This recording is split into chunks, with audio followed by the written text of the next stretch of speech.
Merry Christmas and a very happy and prosperous 2020. A goodwill message from the head of state as Kenyans observed Christmas. Just like many Kenyans who thronged places of worship for a Christmas service, President Uhuru Kenyatta and First Lady Margaret Kenyatta joined worshippers at St. Francis of Assisi Parish in Nyali, Mombasa County to celebrate the birth of Christ. Father Maxwell Okello would use the occasion to warn Kenyans against failure to properly appreciate the existing climate of peace in the country. Father Okello lauded the move by President Uhuru Kenyatta and opposition leader Raila Odinga for setting aside their differences for the sake of peace and development of the country. Christ came that we may have peace.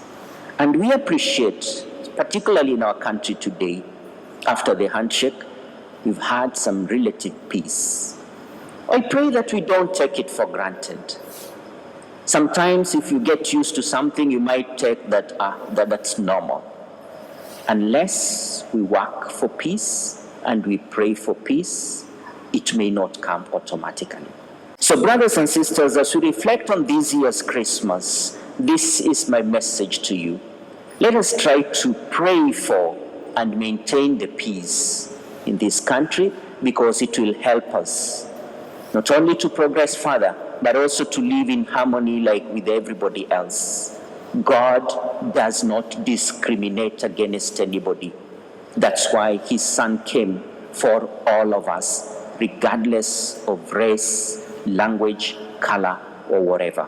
On his part, the head of state commended the efforts by religious leaders in advocating for peace and unity at a time when the country was divided along tribal and political lines.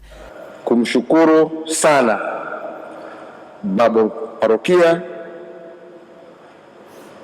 na viongozi wetu wa kanisa letu kwa mwito ambao wamechukua wao wenyewe na kusema ya kwamba wataongoza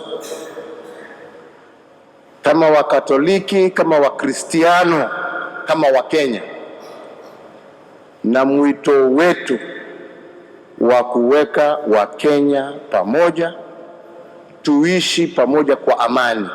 Sisi wote tujipende kama Wakenya. Amid the challenges that have been facing Kenyans, the president conveyed his wishes of a peaceful nation, even as Kenyans prepare to usher in a new year. Merry Christmas. For Channel 1 News, I'm Safin Acheng Oma.